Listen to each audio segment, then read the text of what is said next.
Nous sommes le samedi 6 juin 2020. Au refuge de la Dernière Chance, dans la campagne normande, Pauline Sarrazin retrouve sa jument Lady agonisante, la tête déchiquetée et l'oreille droite coupée. Pauline restera auprès d'elle, et 5 minutes plus tard, la jument expirera son dernier souffle. Dévastée, Pauline fait des recherches et se rend compte que d'autres équidés en France subissent le même sort. Un trotteur près des Sables d'Olonne, un âne dans la Seine-Maritime, tous deux avec l'oreille droite coupée. Très vite, des hypothèses sont lancées. Un défi sur Internet? Un rite satanique? Un rituel pour se protéger de la Covid? Mais Pauline ne souhaite qu'une chose. C'est de retrouver, excusez-moi l'expression, mais l'enfoiré qui a fait ça. Pauline crée alors le groupe Facebook Justice pour nos chevaux et en devient la porte-parole. Elle propose d'échanger des idées pour protéger les équidés. Faire des rondes de surveillance, électrifier les clôtures, mettre des caméras de surveillance, relever les plaques d'immatriculation de voitures suspectes. Certains vont encore plus loin. Le fusil est chargé, préviennent-ils. Les semaines passent et la panique s'installe. Les cas d'agression s'enchaînent. Le portrait robot d'un potentiel agresseur, établi grâce aux témoignages de propriétaires, circule dans les médias. Un homme sera interpellé, mais relâché grâce à son alibi. L'enquête piétine. Un soir, 2 femmes rentrant du travail se font arrêter sur la route.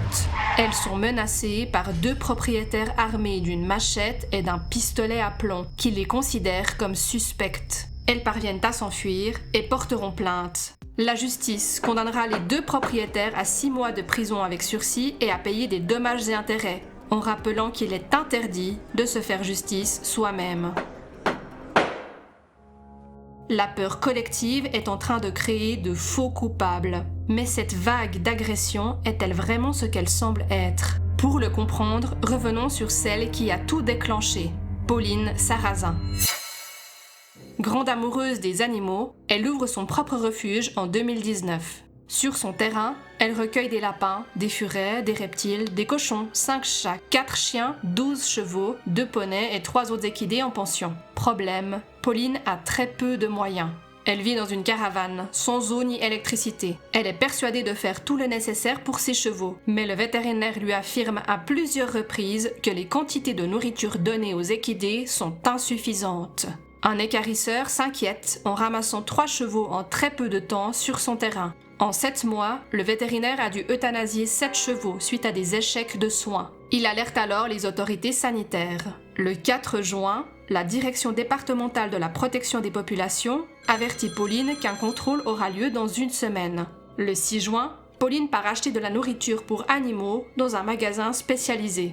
À son retour, elle retrouve sa chienne malinoise Luna, la gueule recouverte de sang, à proximité de sa jument agonisante.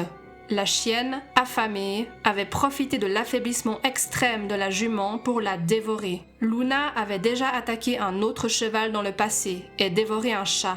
Pauline, craignant qu'on euthanasie sa chienne, inventa alors l'histoire d'un mystérieux agresseur. Son mensonge durera 6 mois. Le 25 janvier 2021, alors qu'elle est placée en garde à vue, elle avouera enfin avoir inventé toute cette histoire. Le 25 juin 2021, Pauline sera condamnée à 4 mois de prison avec sursis pour mauvais traitement et dénonciation mensongère.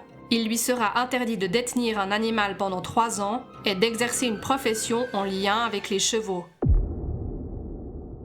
Malheureusement, le sauvetage des animaux, aussi noble soit-il, peut être motivé par de mauvaises raisons et entraîner des conséquences dramatiques. On assiste parfois à une véritable course au sauvetage, où l'objectif n'est plus tant d'aider les animaux que d'obtenir une reconnaissance et une valorisation personnelle, quitte à ignorer les limites financières et matérielles disponibles. Les réseaux sociaux amplifient ce phénomène, poussant à une surenchère. Sauver toujours plus d'animaux, dans des situations de plus en plus extrêmes, de plus en plus blessés ou malades.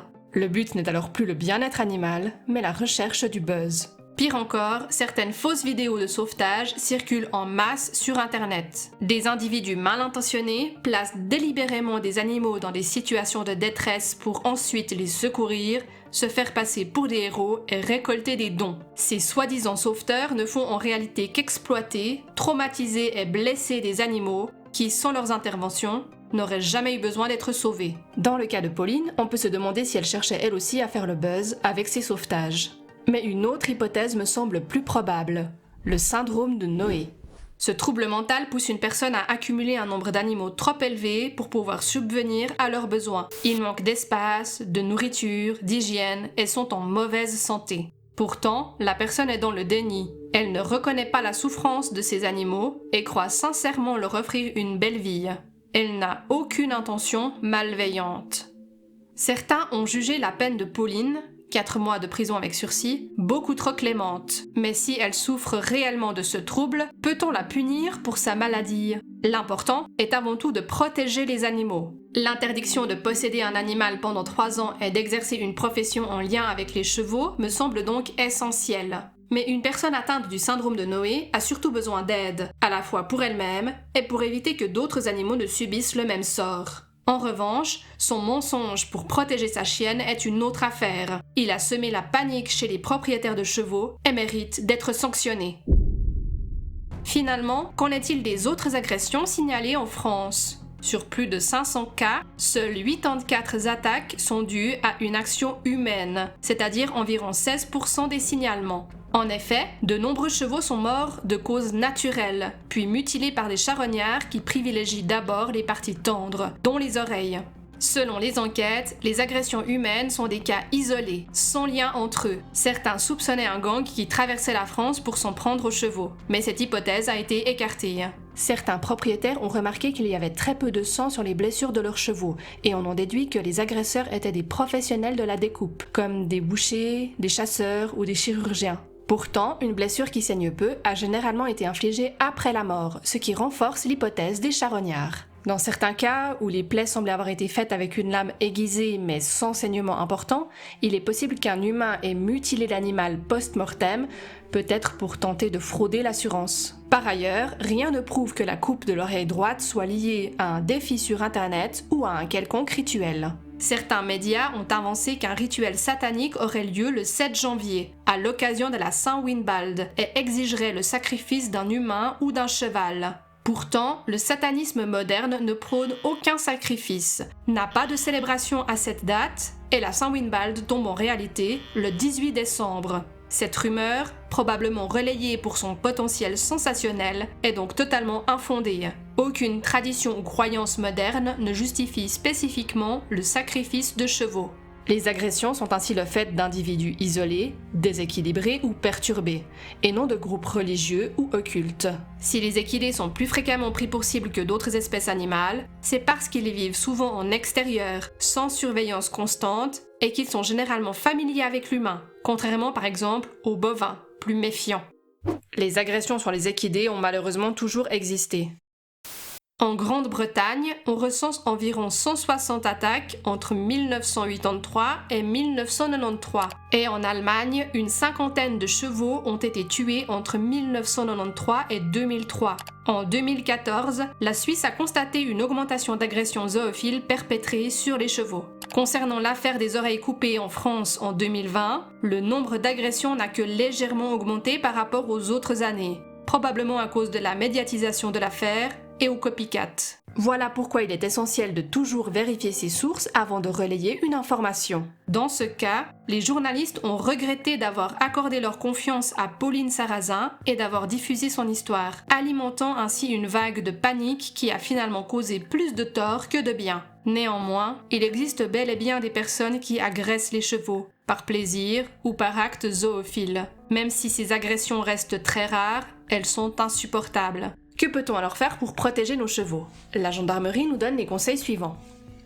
Effectuer une surveillance quotidienne des chevaux au pré. Mais soyons réalistes, il est impossible d'être présent 24 heures sur 24 et 7 jours sur 7. Évitez de laisser un école quand l'animal est au pré. Dans tous les cas, c'est dangereux, le cheval pourrait se coincer ou se blesser. Si vous en avez la possibilité, la pose de petites caméras de chasse peut être envisagée. Des lumières à détecteur de mouvement peuvent également signaler une présence suspecte. Signalez à la gendarmerie ou à la police tout comportement suspect à proximité des pâtures. Si malheureusement votre équidé a été agressé, ne procédez à aucune modification des lieux et portez plainte le plus rapidement possible. En conclusion, cette histoire souligne l'importance de l'esprit critique. L'emballement médiatique autour de l'affaire de 2020 a révélé à quel point une nouvelle mal vérifiée peut amplifier la peur, parfois plus que la menace elle-même. Il est donc essentiel de garder du recul face aux informations qui circulent, de toujours vérifier leurs sources et d'agir avec pragmatisme pour protéger nos chevaux. Rester vigilant, sans tomber dans la psychose, c'est la meilleure approche. Donc face à des informations inquiétantes, voire alarmantes, n'oubliez jamais de lâcher la bride. À votre réflexion. Merci d'avoir regardé cette vidéo jusqu'au bout. N'allez surtout pas harceler Pauline Sarrazin. Elle a été condamnée à payer sa dette et ce n'est pas à nous de faire justice. N'hésitez pas à vous abonner pour ne rien rater, à liker et à partager vos expériences ou poser vos questions dans l'espace commentaire. À bientôt pour une prochaine vidéo.